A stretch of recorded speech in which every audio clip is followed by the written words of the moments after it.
I'm not going to waste any time in proclaiming my love for this game. Even for a beta release, it was engaging, scenic, and the Dark Zone kept me interested for hours at a time, despite the paucity of perks, talents, skills, mods, and crafting.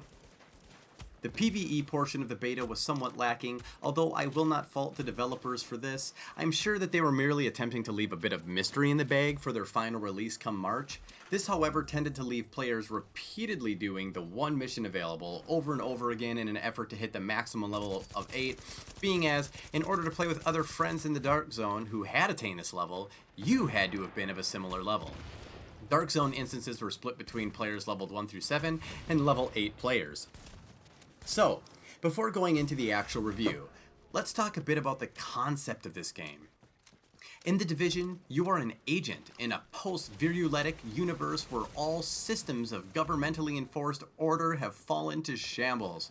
Fortunately, due to a prescient and somewhat dystopic sense of judgment, the state had initiated failsafe agents, men and women who were prepared for such an instance and had been tasked with establishing order in the face of systemic failure. As players, you are initially prompted to establish a base of operations which provide you and the citizens of New York with medical, technical, and security assistance. By engaging in enemy encounters across the PvE world, you are awarded with supplies that allow you to boost the current effectiveness of all three of these wings residing inside of your player base. Upgrading these wings allows you modification to skills you routinely use throughout the game.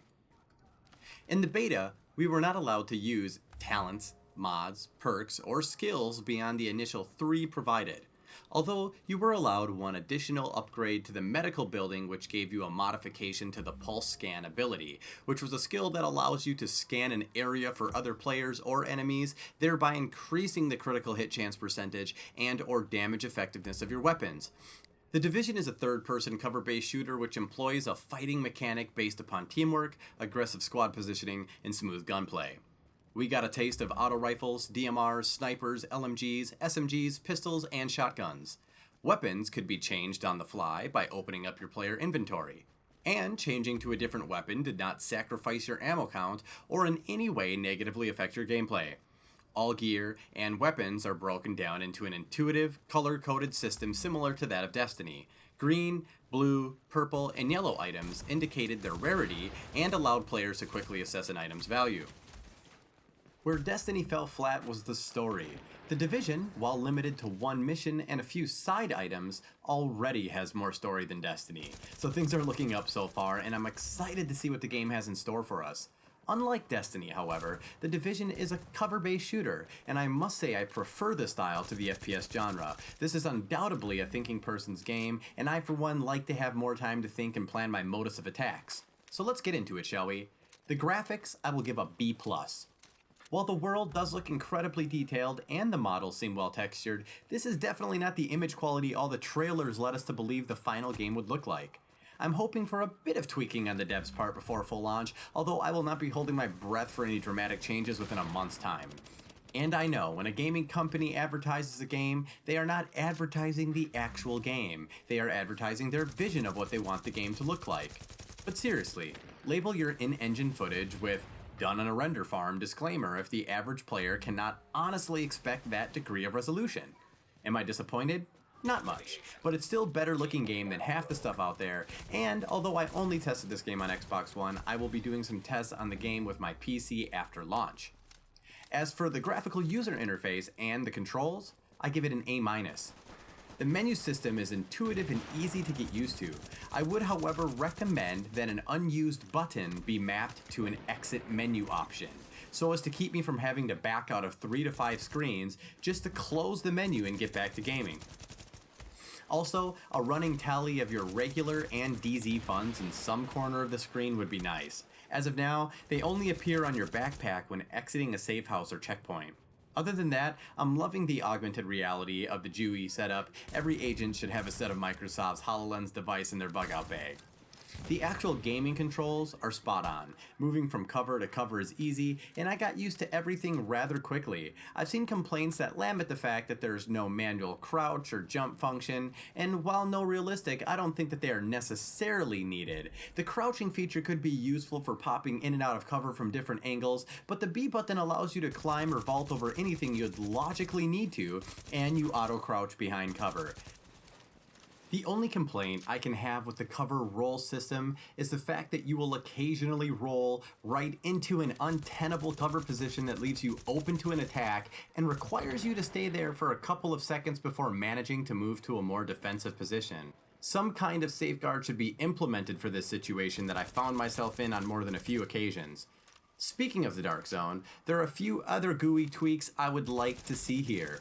Since red skulls are used to mark rogue agents and your last death location, I'd like to see them change the death location marker to a white skull and crossbones icon or something similar.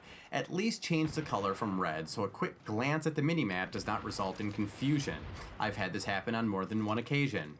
The other tweak I'd like to see in the DZ is when accidentally shooting another agent. Change the color of the health bar in them to yellow and issue an on-screen prompt that if you shoot them again, you're about to go rogue. I think this would cut down the amount of accidental kills in the DZ, and all the red bars can just be awfully confusing. Moving on to the PvE gameplay, I give this based upon my minimum interactions an A rating. From what I've seen so far, leaves me wanting more. I'm impressed. I can honestly see myself becoming hopelessly addicted to this game. Helping citizens rewards you with a little XP and usually a vanity item. Running across the map is honestly exhausting, as well it should be. It's fucking New York City. For those of you living in the Big Apple, try sprinting from the piers to the gardens and tell me if you're not winded. For those bitching that the map is too big, you can always go back to playing endless rounds of TDM on COD. I, for one, am glad that the campaign portion of this game does not look like it's going to be played on rails like so many FPS cookie-cutter iterations. I can't wait to see what they have in store for the full game release. What little I saw was very refreshing. Granted, the enemy AI is a little dense, but I'd rather them be dense if they're going to be bullet spongy. If you want to make them one shot, one kill, then by all means, amp up the AI. It's a fair balance and I offer little complaint in that regard. So, the PvP in Dark Zone is the next item we're going to be discussing, and for this I leave it unrated.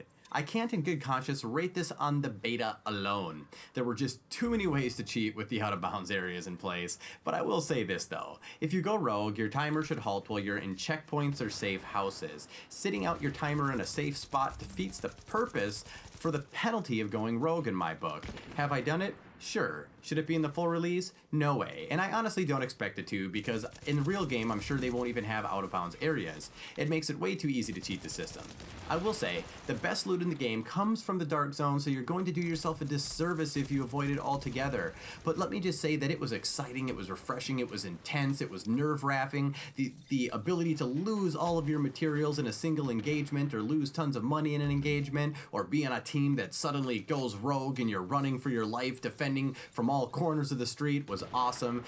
The map was even great, the way that it was laid out in a very logical city block structure of 31st, 32nd, 34th, street. Like, it just made it real easy to communicate, to know where you're at all times, and it was a great setup.